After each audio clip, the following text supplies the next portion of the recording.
Assalamualaikum warahmatullahi wabarakatuh. Perkenalkan, nama saya Dinda Ajeng Ayu Hadijah, NPM 17051604111. Di sini saya akan menjelaskan tentang analisis kebangkrutan metode Altman-Z-Score.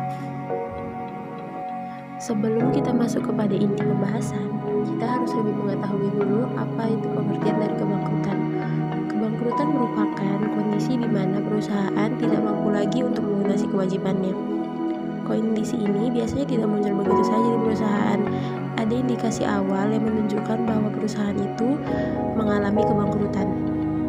Pembahasan selanjutnya sebelum masuk ke inti pembahasan adalah pengaruh kebangkrutan. Kebangkrutan perusahaan dapat berpengaruh besar terhadap kreditur atau investor surat hutang dan investor atau investor saham.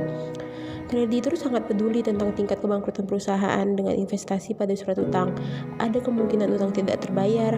Risiko investor surat hutang dapat dibagi menjadi dua, yaitu tidak terbayarnya bunga dan tidak kembalinya pokok dari hutang tersebut.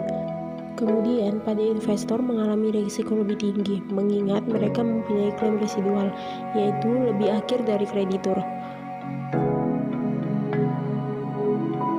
Selanjutnya, kita masuk kepada inti pembahasan, yaitu analisis kebangkrutan.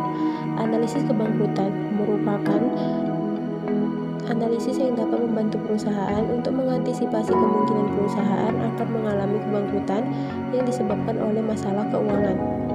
Menurut seorang ahli, yaitu Prihadi, analisis kebangkrutan yaitu dengan common sense, seorang analisis mengetahui bahwa perusahaan yang sehat dapat dikenali dengan beberapa indikasi, antara lain 1.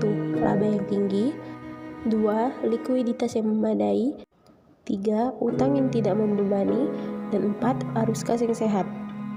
Selanjutnya, kita akan membahas tentang model analisis kebangkrutan. Model analisis kebangkrutan terbagi atas dua. Yang pertama adalah univariate dan kedua multivariate. Model yang pertama adalah univariate. Univariate bertumpu pada satu variabel saja. Pada model univariate, dalam penelitian Beaver dapat disimpulkan bahwa rasio cash flow atau total liabilities merupakan indikator paling kuat terjadinya kebangkrutan.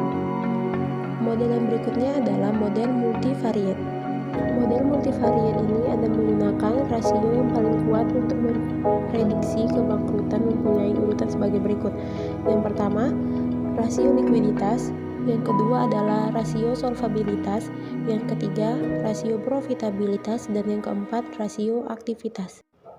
Ada satu model multivariate yang sudah teruji oleh waktu, yaitu Z-score dari Altman. Selanjutnya adalah analisis kebangkrutan Z-score. Analisis kebangkrutan Z-score adalah suatu alat yang digunakan untuk memprediksi tingkat kebangkrutan suatu perusahaan dengan menghitung nilai dari beberapa rasio, kemudian disubstitusikan dalam persamaan diskriminasi. Selanjutnya adalah langkah-langkah dalam menghitung prediksi kebangkrutan. Langkah yang pertama adalah menghitung rasio-rasio yang terdapat pada metode Altman Z-score. Yang kedua, hasil dari tiap rasio tersebut dikalikan dengan koefisien dari rumus yang telah ditentukan. Yang ketiga, hasil dari perkalian tersebut dilakukan perjumlahan pada tiap rasio. Dan yang keempat, hasil dari penjumlahan akan diperoleh dari nilai Z.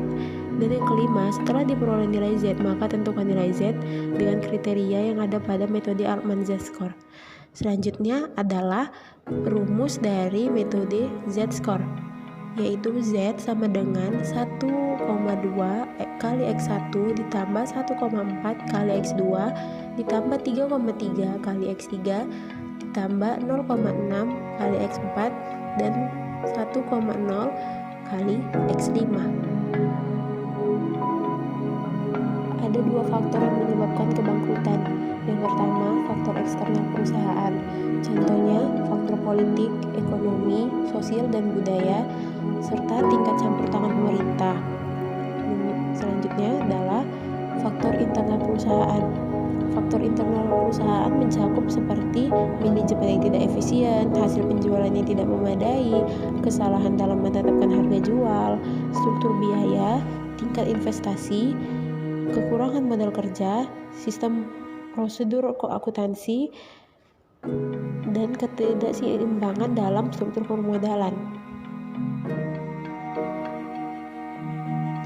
Yang terakhir ada tahap dari kebangkrutan. Tahap pertama adalah latensi.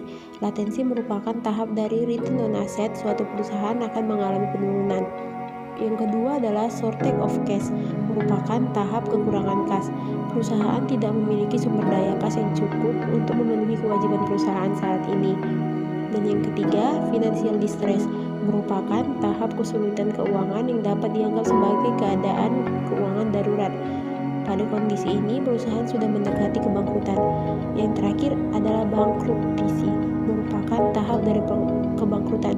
Jika perusahaan sudah tidak dapat menyembuhkan gejala kesulitan keuangan, disebut finansial. Segitu saja presentasi dari saya. Saya ucapkan terima kasih. Assalamualaikum warahmatullahi wabarakatuh.